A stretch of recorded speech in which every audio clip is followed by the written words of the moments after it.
আজকের একটি প্রশ্ন দিয়ে ভিডিওটি শুরু করতে চাই। প্রশ্নটি হলো, ডক্টর ইউনূস এই 16-17 মাস কোন শক্তির বলে বা কিভাবে বাংলাদেশের ক্ষমতায় রইলেন? দেশের কোন উন্নয়ন করেছেন বা দেশের মানুষের এমন কোন ভাগ্য পরিবর্তন করে এই 17 মাস একটি অনির্বাচিত সরকার হঠাৎ করে মেটিকুলাস ডিজাইনের মাধ্যমে ক্ষমতায় এসে এখন পর্যন্ত বাংলাদেশের ক্ষমতায় আসছেন? এই প্রশ্নটি আমি একটি উত্তর দেব, আর আমার উত্তরের সাথে যদি আপনাদের মতামত মিল না হয় তাহলে অবশ্যই কমেন্ট করে জানাবেন। তো একটা জিনিস একটু ভালোভাবে লক্ষ্য করুন, এই সরকার ক্ষমতায় আসার পরেই তার মূল যে কাজগুলো ছিল তার ভিতরে অন্যতম ছিল ভারত বিদ্বেষিতা। ভারতের প্রধানমন্ত্রীকে গালিগালাজ করা, তার ছবিতে জুতা পেটা করা, অবশ্য সরকার না, সরকারের মদতপৃষ্ট কিছু লোকজন, মদতপৃষ্ট কিছু রাজনৈতিক দল অথবা সরকারের নিজস্ব যে আমলা বাহিনী আছে, যাদেরকে আরও সুন্দর করে বলতে গেলে সে বাহিনীর নাম মব বাহিনী, যারা দিনে দুপুরে প্রশাসনের সামনে মব জাস্টিস সৃষ্টি করে দেশে একটি অরাজক পরিস্থিতি সৃষ্টি করে। সেই মব বাহিনী অথবা সরকারের মদতপৃষ্ট যে লোকজন আছে, যে রাজনৈতিক দলগুলো আছে, তাদের দ্বারা ভারত বিদ্বেষী বক্তব্য, ভারত বিদ্বেষী কথাবার্তা এগুলো বলে বাংলাদেশের ধর্মপ্রিয় মুসলমানদের আকৃষ্ট করেছেন। তারপরে ভারত বিদ্বেষিতার সর্বোচ্চ নমুনা দেখিয়েছেন এই সরকার। পরিণামে কি হলো? পরিণামে ভারত থেকে সমস্ত প্রকার আমদানি রপ্তানি স্থলপথে বন্ধ হয়ে গেল, ট্রান্সশিপমেন্ট বন্ধ হয়ে গেল, বাংলাদেশের উপরে ভিসা নিষেধাজ্ঞা দিল। এখন ভারত বাংলাদেশ সীমান্তে ভারতীয় সেনাবাহিনী তারা যুদ্ধের জন্য পায়চারি করছে। দেখবেন যে শিলিগুড়ি করিডোরে লক্ষাধিক সেনা মজুত করে রেখেছে এবং সেখানে যুদ্ধ করার জন্য সমস্ত প্রকার যুদ্ধ অস্ত্র, যুদ্ধ বিমান, প্রয়োজনীয় যা কিছু সব কিছু মজুত করে রেখেছেন। এছাড়াও ভারত বাংলাদেশের সকল সীমান্তে প্রতিরক্ষা বিগত শেখ হাসিনার 16 বছরের প্লাস শাসনামলে বর্ডারে যে ধরনের প্রতিরক্ষা আমরা দেখতাম তার থেকে 4-5 গুণ আকারে প্রতিরক্ষা বাড়িয়ে দিয়েছে। এবং এই সরকারের একটি সফলতম কাজ, সেটি দিল্লিতে যে ব্লাস্ট হলো, জঙ্গি হামলা হলো, সেই জঙ্গি হামলা যারাই করেছে, সেই প্ল্যান যারাই করেছে, তারা বাংলাদেশি পরিচয় কিছু নাগরিক। এখন বাংলাদেশে পাকিস্তানের সেনাপ্রধানকে দেখা যাচ্ছে, পাকিস্তানের এএসআই বাংলাদেশে এসে বাংলাদেশি যুবকদের জঙ্গি ট্রেনিং দিচ্ছে।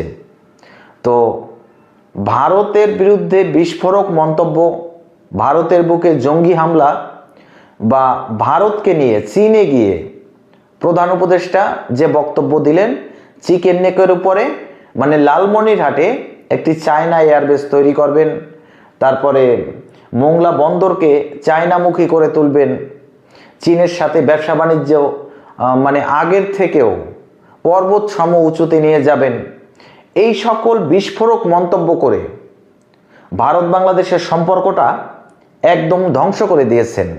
আচ্ছা, আজকের ভিডিওটি জানিয়ে সেই বিষয়ে একটু বলে নেই। সেই বিডিআর বিদ্রোহের কথা তো আপনারা ভুলে যাননি। পিলখানায় যে বিডিআর বিদ্রোহ হয়েছিল, সেই বিডিআর বিদ্রোহ নিয়ে চাঞ্চল্যকর তথ্য দিল বাংলাদেশের একটি গোয়েন্দা ডিপার্টমেন্ট। সেখান থেকে এমন তথ্য এলো যে বিডিআর বিদ্রোহের সময় ভারতীয় র এজেন্টরা শেখ হাসিনা এবং আওয়ামী লীগের নেতাকর্মীদের সাথে মিলে এই বিডিআর বিদ্রোহ নামে ধ্বংসযজ্ঞ তারা নিজেরাই সৃষ্টি করেছেন এবং এর মূল উদ্যোক্তা ছিল ভারতীয় র এজেন্টরা, সাথে তাকে মদত দিয়েছে শেখ হাসিনা। এই যে বিস্ফোরক মন্তব্যটি, আচ্ছা, এখন বর্তমান সময়ে ভারত তাদের সীমান্তে যুদ্ধের দামামা বাজিয়ে রেখেছে। এখন এই যে বিস্ফোরক মন্তব্যটি সরকারের প্রেস উইং থেকে দেয়া হলো, এই মন্তব্যটি যদি সঠিক হয় তাহলে ডক্টর ইউনূস এবং আমাদের সেনাপ্রধান ওয়াকারুজ্জামান তাদের উচিত ভারতের বিরুদ্ধে যুদ্ধ ঘোষণা করা, কারণ বাংলাদেশের এত বড় ক্ষতি করেছে। এখন সেটা না করে এই সকল বিস্ফোরক মন্তব্য করছেন।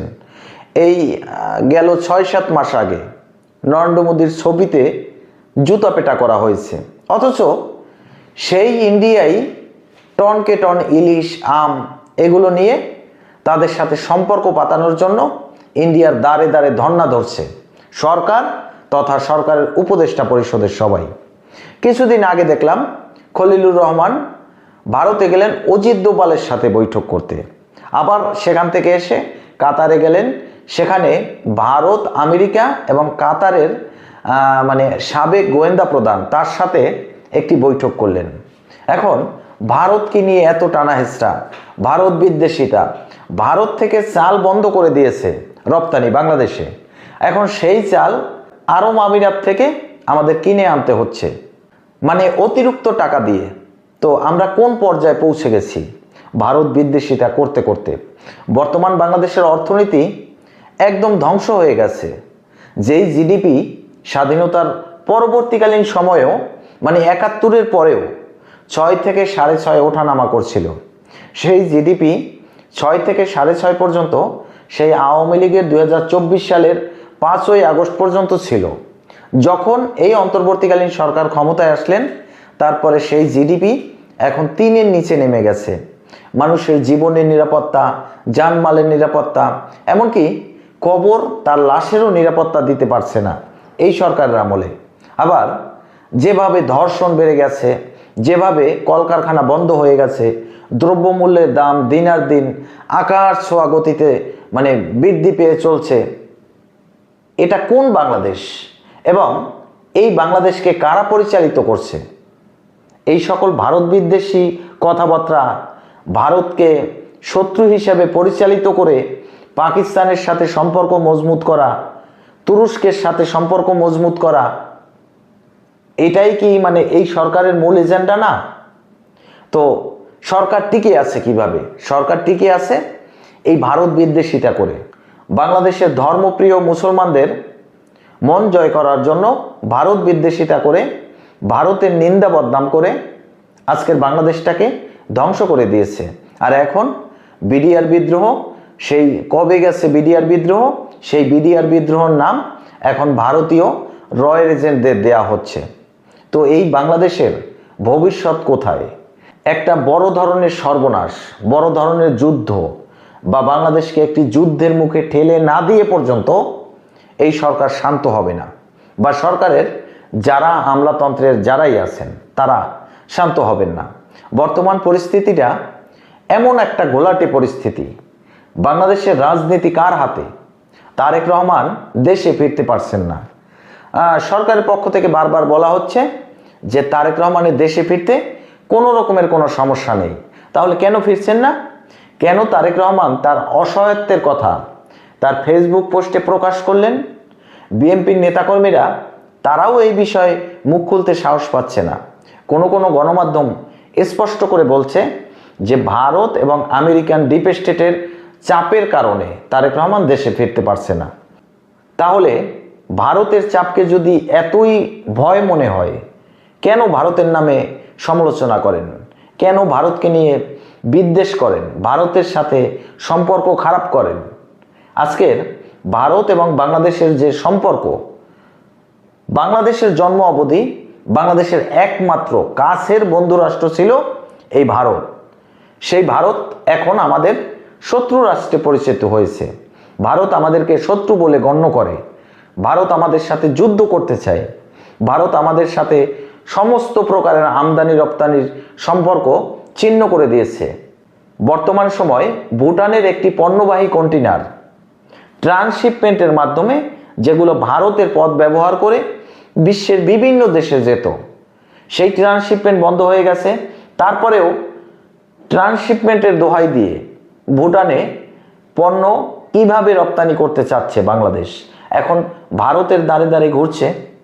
তো ভারতকে নিয়ে নিন্দা করেন, ভারতের দ্বারে দ্বারে ঘুরেন, ভারতকে ইলিশ পাঠান, ভারতকে আম পাঠান, ভারতে গিয়ে বৈঠক করেন, ভারতের চাপে তারেক রহমানকে দেশে আনতে পারেন না, আবার ভারতকে নিয়ে উল্টাপাল্টা মন্তব্য করেন।